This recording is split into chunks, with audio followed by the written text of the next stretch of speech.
Always welcome in the classroom, math games, when strategically chosen, serve additional important instructional goals. Let's examine some of the different roles they can play. Games offer assessment opportunities that inform instructional responses. Let's have a look at the game Changeo, which focuses a lens on hierarchical inclusion. Knowing that smaller numbers are nested within larger quantities is a critical landmark in the progression of early number sense. Changeo is a game that assesses children's burgeoning comfort with this big idea. It can be played with a variety of materials and images. Domino and number cubes are standards, but Reckon Recs and cards also provide excellent visuals. The choice of material can also influence the number range assessed. Number cubes capture numbers 0 to 6.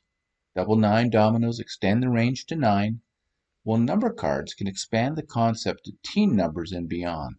Let's model the game with cards and keep the number range within 0 to 6. In this partner game, one player is the card master, the other is the number builder. The card master turns over a card, in this case 4, and asks the partner to represent the chosen quantity with cubes. When the number builder is comfortable that 4 is showing, the card master declares Changeo while turning over a new card. The number builder's task is to change the existing cube representation to match the new card. Here's what you might see in response.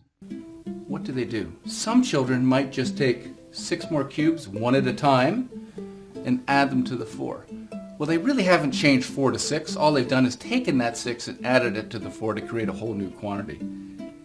Some children, when asked to change the 4 to 6, might get overwhelmed by the information that's in front of them. And what they'll do is physically push away the cubes, take a breath, and they'll build again. And they'll 1, 2, 3, 4, 5, and 6.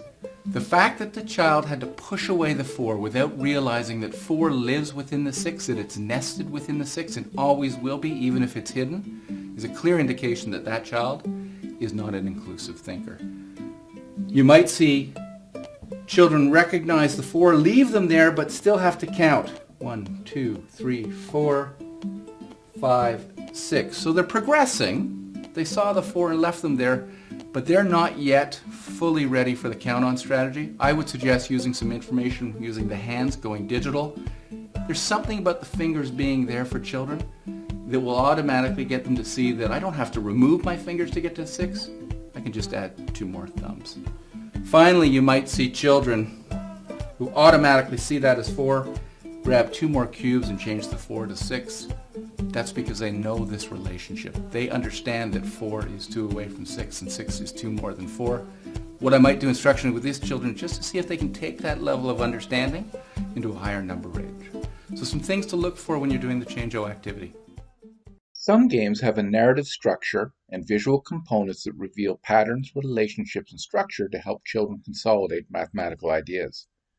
In the game Random Rack, for example, children respond to a random number on a Reckon Rec to determine its distance from 10, the building block of our number system. The goal of the game is to be the first player to remove all counters from the game board. Let's play a few rounds to see how it works. To start the game, players place a preset number of counters on the game board, in this case 8. Counters can be placed on any number in any desired quantity up to and including 8. Let's see how counters are removed from the board. The teacher flashes a random number on the Reckon Rec, in this case 14. Players find the difference between the number on the Reckon Rec and the anchor number of 10. If they have a counter positioned on that difference, they can remove one and only one counter. I do have a counter on the 4. Let's take it away. When all players have adjusted their game board, a new number is flashed. In this instance, a teacher may choose to invite children to make changes on the Reckon Rec to support mental computation, a wonderful visual for the big ideas of compensation and equivalence. This revised visual clearly shows 11. The difference between 11 and 10 is 1. I don't have a counter on my 1, so I'll have to wait another round to make a move. The game is unquestionably fun, but it's so much more. It's planting seeds for future fluency. During the game, children build mental models for number combinations to 10, use compensation and equivalence to change quantities to be more manageable, and become automatic in adding 10 to any number from 0 to 9, all of which are prerequisites to a Make 10 strategy.